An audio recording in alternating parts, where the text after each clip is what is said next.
Hey, Dave here with another Drifter Dev Diary. It's a bit of a special one today.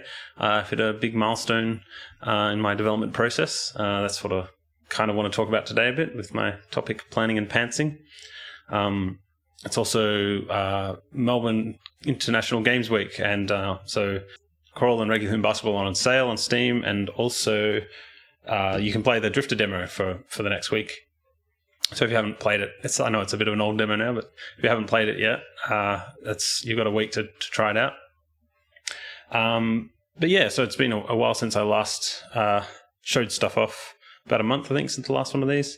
But I've been quite busy doing stuff. Got some new art to show that Matt's been working on. I might have shown this one already. It's a hospital room. Yeah, this kitchen. So this is Mick's sister's kitchen, kind of family room kitchen sort of thing. Well lived in, and this is quite a kind of bright, friendly, comfortable, safe place kind of room compared to a lot of the other ones. Got this well-appointed neurosurgeon's office in the hospital. I like the idea of having a blend of this sort of well-appointed, old world, lots of money kind of thing, and the kind of technology stuff. I've been watching a bunch of Columbo recently, watching the first time, but like the old Columbo things. And this one, yeah, I really like just basically everyone in that show is super rich, or at least the people who do the murders, everyone who's not Columbo. And all their offices are like, this is like all 70s, and everything's like wood panels and busts of famous, Roman people or whatever, and fancy stuff. But yeah, kind of, so there's that bit of an influence there from Columbo. Yeah, this one's a kind of janitorial storage area that's been requisitioned into a sort of office for someone who's doing some researchy stuff. And this one Matt's just been doing the last couple of days. An abandoned car in sort of forest, and took a bit of a gamble with this one to see if we could light it from the left. So there's some like car headlights from the car Mick was driving on the left, lighting up the area. But yeah, really happy we tried that because it works awesome. And it's like really love the lighting in here. Very evocative, like that sort of feeling like it's glowing. Even like the lighting behind the trees, you kind of get that vibe as well. So yeah, I'm very excited about this new art coming in. It's going to be, over the next couple of months, getting the gameplay stuff from these in as well. That'll be fun. But yeah, maybe that brings me back to the topic. So planning and pantsing. Pardon me. So I want to talk about a bit my development process. And also, planning and pantsing is sort of, so planning and pantsing, those terms come from writing, so writing novels, I guess. So writers who are writing novels, there's kind of fall into two camps a lot of the time. Planners who basically work out in meticulous detail all the plot beats and characters and all the things that happen in their book. They'll know the ending right at the start, and they'll work backwards from it, and they'll know that on chapter 5 this is what's got to happen or something. Whereas pantsers comes from the term fly by the seat of your pants, I guess. They will just start writing. Like they'll sit down, start writing because they've got an idea about what to write about, and then the characters will kind of do what they think the characters will do in any moment or any scene. And you'll end up, and sort of things that happen in the plot are sort of naturally develop. Stephen King is probably the most well-known pantser. He wrote this book on writing, a memoir of the craft, and that's a good one to read if you're interested in learning about writing. Because it's the first half is kind of biography, and then the second half he talks about a toolkit of all the sort of useful advice he has on writing, and basically all the stuff that works for him.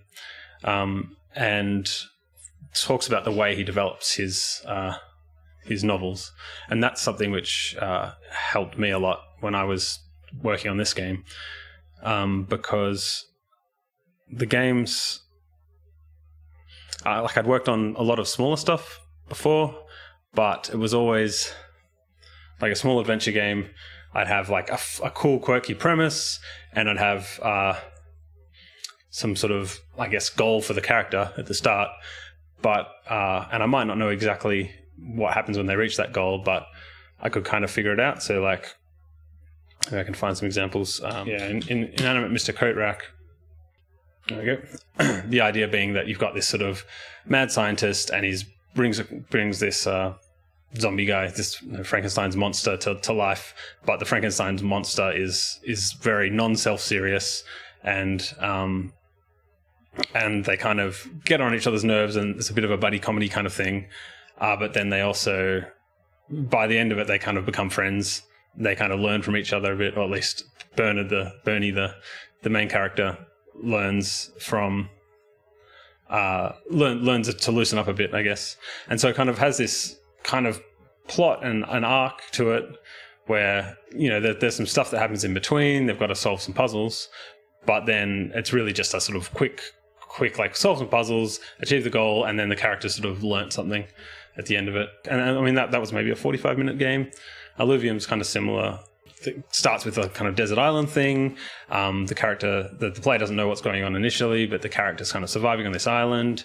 And then you sort of uncover some stuff about cannibalism and get the impression, oh, maybe this guy was part of this cannibal thing. Yeah, it kind of has a bit of a narrative arc that's kind of, and this is like a half-hour game. And so it's, you know, it's got a setup, it's got a bit of stuff that happens, and then it's got a kind of end to the character and the narrative arc. So this one sort of ends with the character defeating the bad cannibal person, after you've kind of wondered, you know, gone through this process of wondering whether they're a cannibal or whether they're a baddie or a goodie. And so when it came to the Drifter, I had this problem where, how do I turn a game like that, where I've got a kind of one beat thing, how do I turn that into like a game you can play for 6 hours instead of half an hour, or 6 or 7 hours? So yeah, it's a very different very different thing, and it took me a long time to work out how to do that.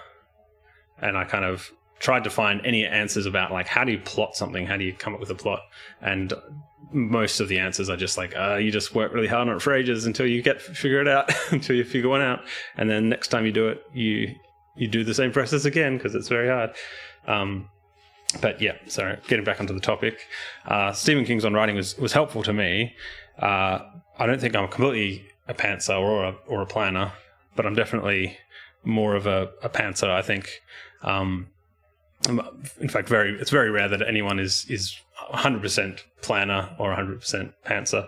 There's usually a bit of both, and that's kind of what I found from reading this book. The way Stephen King does it is he'll write his first draft, you know, cover to cover. He'll just get in there and start writing. Yeah, and he'll have like little ideas, and maybe have a little idea for the ending, or ideas for different scenes. But then he'll write it, you know, from the start onward, without sort of getting bogged down in planning it. And he won't go back and revisit stuff and edit stuff too much. But importantly, he doesn't show that to anyone. He just sort of does it, writes it, and then works out, and then just works things out as he goes. And then once he's done with that first draft, rereads it himself. And from there is kind of, he knows now what the story's about, whereas at the start he has no idea what it's really about. And from there, you know, once he knows what it's about, he can kind of go through and do a second draft. And during the second draft, he can know, okay, this character actually is really more like this. Right at the start, I didn't know who this character was. So they wouldn't do that. They wouldn't do a particular thing that I wrote them doing, so I'll change that. And then I want to reinforce what the themes of the book are now that I've figured out what they are after sort of writing the first draft. And so I can, you know, you can scatter in those things. That's another thing I kind of never really understood before, was how do you how do you know what your thing is about enough to be able to sort of put themes, and how do you foreshadow stuff when you don't really know what's going to happen later? And so this sort of doing a first draft where it's not really for anyone else, it's just for you figuring it out, is super helpful it was just, it made sense finally. It was like, okay, yeah, so you don't actually figure all this stuff out before you even start writing. You figure it out as you're going along, and a lot of it you figure out once you've written it and you look back at it and go, oh yeah, I thought I was writing a book about sadness, but actually it's a book about hope or something, and so then you can go back and reinforce the things which work and which are compelling and which are meaningful, as opposed to like somehow being some genius who just writes it that way in the first place. So yeah, that's kind of what I decided to do with the Drifter. Because I'd never done a game of this size before, an adventure game with like story and stuff, and I didn't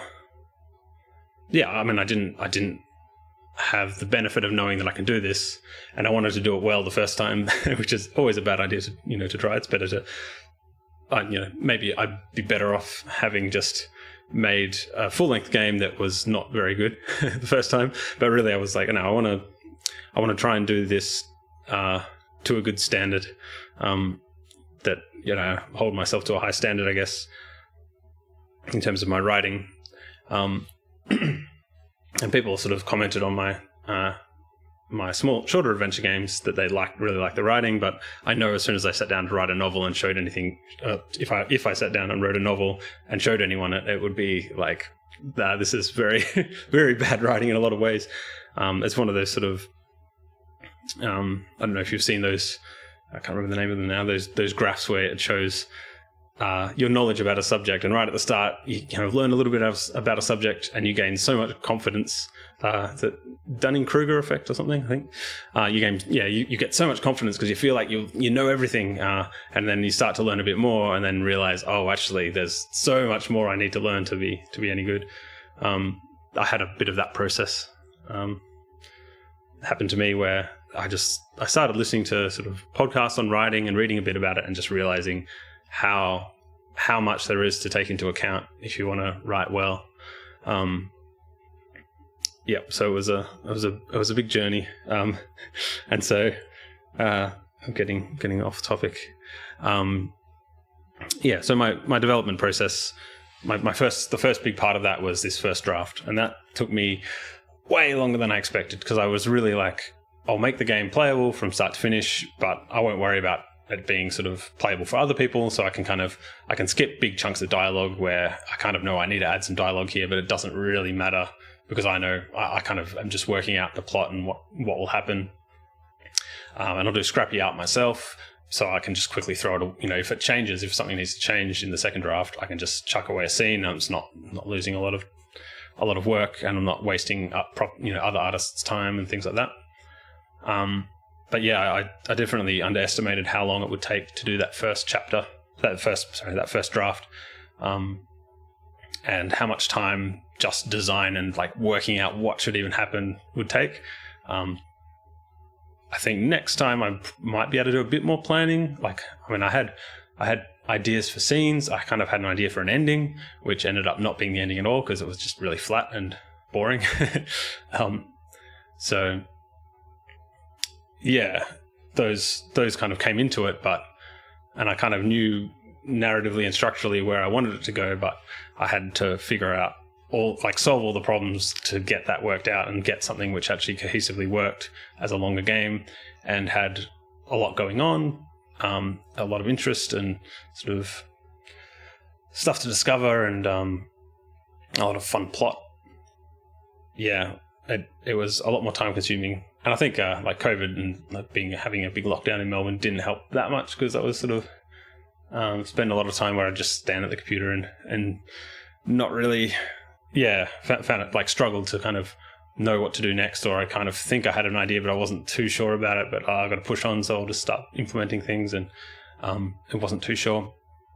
But yeah, I got through that, and that was maybe late last year. I kind of finished that first draft. And then the second draft was basically like going back to the start, playing through it all after a little bit of a break, and also I could once I'd started working on my second draft, chapter by chapter, basically, I could start showing people and testing those chapters, and also showing the also getting art and production stuff happening slowly, chapter by chapter. But yeah, when I first replayed it after the sort of final kind of chapter being done of my first draft, and when I replayed each chapter, there was a lot I was really unhappy with, which I guess I should expect because that was part of the point, right? But it was a bit demoralizing at first, because I looked at some of the chapters and I was like, oh, there's so many problems here and I don't know how I'm going to solve them, and it's just not good. Some of it's just not good and it's not working. And but yeah, going back chapter by chapter, I started to get more confident as I was doing passes, fixing up the problems, reinforcing reinforcing things and foreshadowing things that I knew were going to happen. Started to kind of feel a bit more confident, and also adding some of the dialogue that was missing suddenly kind of made things feel more coherent and work a lot better. So there was a couple of chapters I was really worried about, but when I went back through and did my pass, ended up being the ones that I think are going to stand out as pretty good, as the sort of most interesting ones. What else can I say? That's the milestone I've reached is basically my second draft finished. And so now I've been going chapter by chapter and getting, I've got 2 testers basically, playing it and recording recording a video of them playing, so sort of like a stream, so I can watch those playthroughs and see if the kind of beats that I want to hit are being hit. And obviously all the puzzly stuff where they get stuck and what things they didn't understand, all that stuff. So I can kind of do my sort of third pass, fixing up those little things. But yeah, now I've done all chapters, 9 in all. I think it's about 7.5 hour long, casual kind of playthrough game. So it's maybe 14 times the length of the demo, and. Yeah, so the last chapter I've just finished and sent to those testers. So we'll see if it needs to drastically change, but I think I'm pretty confident with the last chapter. I'm pretty happy with it. So I'm excited for having reached that milestone. And next I'll be basically going back and kind of in full production mode. So juicing up and polishing chapters, doing kind of, I guess, getting the dialogue polished, and then like audio stuff, and then getting the art in. So the art's something which has been happening a bit slower than I'd hoped. Also, after I got sort of the first couple of chapters ready, I started getting art stuff happening, but it's been kind of coming along slowly. But I think hopefully we'll be ramping up a bit more. We've got someone else coming in to help with animation and character stuff, I think, so that should be good, and I'll have more time to dedicate to doing arty little tasks and polished little tasks myself, because it'll be kind of more my full-time thing. So it's a bit of a kind of transition next. But yeah, I think it's really good. Excited. That's a really good one to read if you're interested in writing. Also, I've plugged this one before because I really love it. This Jody Renner, Writing a Killer Thriller. I think it's like my favorite book about writing, just because it's thin. It's not like a big. There's a few famous books that everyone talks about, tells you to read, like about plot or dialogue, but they're very. For a book that one of the things that they say in the book says a lot is like, don't waffle on for too long and don't confuse your readers. It's like, I find it very hard. It's very dense. You have to. It's hard to read and get anything wrong. Whereas this is like nice and concise.